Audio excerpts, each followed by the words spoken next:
When the First World War started in the summer of 1914, no one thought that just a few months later, bitter enemies would be singing Christmas carols together across frozen trenches, exchanging gifts on Christmas Eve and playing football, while the war still raged around them. That's exactly what happened. A moment of peace and warmth in the middle of one of the deadliest conflicts in history.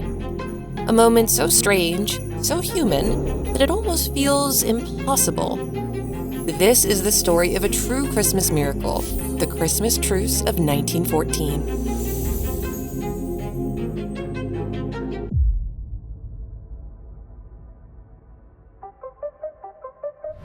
After a few intense early months in the war, by winter, stalemates started appearing across the front, forcing all sides to dig in wherever they stood. By November, the armies had dug up continuous lines of trenches running from the North Sea all the way to the Swiss frontier. Millions of men now found themselves living in narrow ditches, facing each other across no man's land. French warfare wasn't for the weak. Soldiers lived with the constant sounds of artillery and rifle fire, sounds that never truly stopped. The rain turned the solid ground beneath them into thick, soggy mud, and in many places, water pooled endlessly. There was no hygiene. Rats moved freely, food was scarce, and the winter cold? It was a nightmare they endured 24/7, with little sleep and almost no rest. By the time Christmas arrived, trench fatigue had sunk deep into every soldier. For many of them, this would be the first Christmas they spent away from their families. Letters from home were treasured like gold. Their longing for familiar voices, warm meals, and a sense of normal life was stronger than ever. And in these harsh conditions came a moment so unexpected that it would be remembered as nothing short of a Christmas miracle. On the night of Christmas Eve, the British and French soldiers heard a great deal of commotion coming from the German trenches. Peeking out with caution, they saw the Germans had placed a lit Christmas tree and candles on their trenches. The Germans were singing Silent Night, in German of course, and after they'd finished, all sorts of Christmas greetings were shouted across no man's lands toward the British's trenches. The British soldiers, surprised but smiling, replied with their own carols. That night, songs echoed back and forth across no man's land, along with greetings, jokes, and once in a while, playfully rude remarks. Eventually, a German said, "Tomorrow, you no shoot, we no shoot."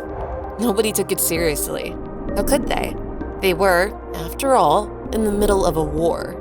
But the singing continued, growing warmer, louder, as if both sides were finally remembering the world beyond the war.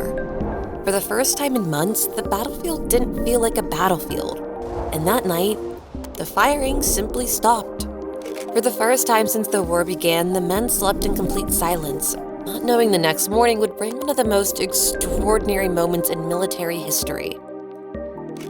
Christmas morning arrived and the British troops began cautiously popping their heads above the ground, then jumping down quickly in case the Germans fired.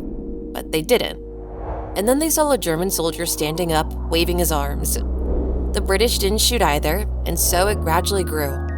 One by one, soldiers started stepping out of their trenches. Men from both sides met in the middle of no man's land, shaking hands, smiling awkwardly at first. There, small gifts were exchanged, such as food, tobacco, alcohol, and souvenirs like buttons and hats. They drank and shared meals together. Others showed each other photographs of families back home and shared stories. Both sides used the short peace to bury their fallen comrades. Soldiers who had been lying between the trenches for days were finally given proper burials, with joint services held by chaplains from both armies. Somewhere along the line, an empty tin was turned into a makeshift football, and a match began. Dozens joined in, kicking it across the frozen mud while others cheered and laughed like it was a normal holiday back home. For a few hours, there was no war, just young men who missed home, who missed being with their friends and families on Christmas. Roughly 100,000 troops took part in these informal ceasefires across the Western Front. Each section of the trench experienced it differently. Some only exchanged greetings, others shared long conversations, and in a few places they observed full-day truces. And this wasn't just in the West. On the Eastern Front, Austrian and Russian soldiers also laid down their weapons in certain sectors, meeting in the snow to exchange food, tobacco, and small gifts, echoing the same brief goodwill seen on the Western Front. But beneath the smiles and handshakes, there was one problem. Not everyone wanted this peace to continue.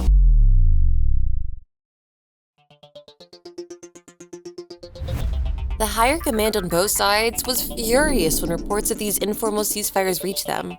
This was a war. Soldiers were not supposed to chat, sing, or play football with the enemy. Strict orders were issued to soldiers not to repeat this behavior again. To get the war effort back into motion, artillery units were instructed to resume firing, breaking the silence that had briefly settled over the front. Officers and commanders made sure that any such fraternization in future is crushed as soon as it began. And so, it never happened again. At least not on that scale. The Christmas Truce of 1914 remained a one-time miracle, a brief pause in a war that otherwise knew no mercy. If this story brought a little Christmas magic to your day, leave us a like and share your thoughts in the comments. And if you haven't already, subscribe for more such incredible stories from our past. As always, thanks for watching.